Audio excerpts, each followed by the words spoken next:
Well, I mean, purpose driven or theme driven storytelling is something that everybody does, right? So Yeah. it's necessarily a bad thing. But when your purpose overwhelms the story, uh, I noticed it for the first time actually when I saw WandaVision. There were a few scenes in there when the writers stopped writing a story and they started to write a lecture. Yeah. And it was really annoying. It took me out of the story completely. And it shouldn't have, because that was such a experimental and weird um kind of story that the WandaVision was, or at least it was trying to be. I don't think it ultimately succeeded. I don't think it was very good. But um, one of the things that went against it was that they didn't lean into the weirdness. The weirdness became window dressing for a very conventional story. That if I haven't watched Doctor Strange, but I've read about it and I know that you were exactly right in your predictions about this being simply nothing more than self-crowning, like a kind of Yeah. It's really bad. demonic apogee. Yeah. But it's interesting to notice how let's say, because I grew up in a Protestant kind of evangelical world, and I wrote 3 plays that were within that context and had some evangelistic purposes. Like, that's not Yeah. all they were, but they definitely needed to have that inside the play. Right. And every time I remember writing them and writing it and realizing, oh, I need to have that moment, Yeah. that Yep. like moment in the play. And I cringe every time Yeah. I think of it. And now when Yeah. I watch, that's why I find it so difficult to watch Christian movies. I had such a Oh yeah. deep experience with that, because I wrote 3 of those myself and I produced them and we toured and we did all that.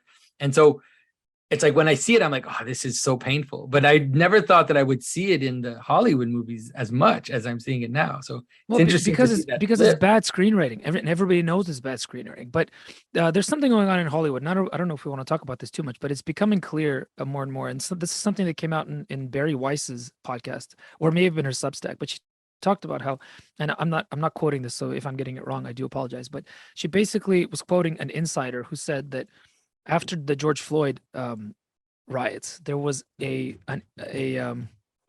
mandate from heaven, not Yeah. heaven, Yeah. a mandate from not heaven that said get rid of all the old guys and make sure you diversify your core. Mm. Now the problem is, and this insider was very open about it, and I think I don't know if it's a he or she. I believe he was anonymous.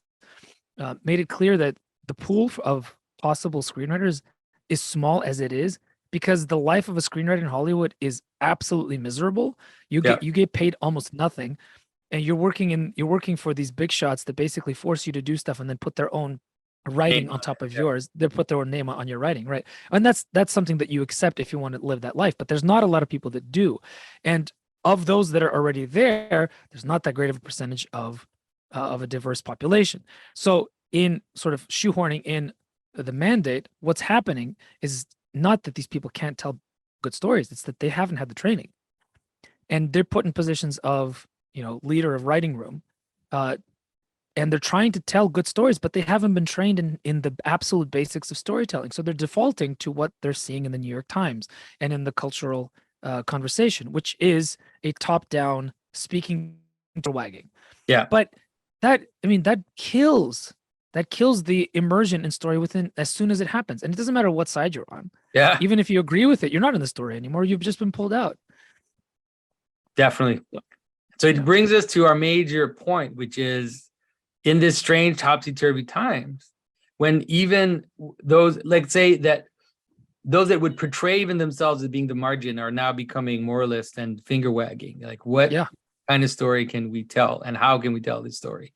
Well, that was my thought, and of course, as soon as I had that thought, I had to abandon the thought because if I start thinking like that, then the story I'm going to tell is not going to be story forward, but it's going to be theme forward. So if I'm thinking I need to tell a story that's going to embrace the margins, that's it. I've lost the game, right? So there's this weird dance, and this. You're a creative, you understand, and especially a creative within a tradition bound craft such as iconography. There's always a dance between what you want to do and what the tradition tells you to do, and what you hope you're able to do in terms of your personal input, but also you want to add something new, just you, that's also a dance with the tradition.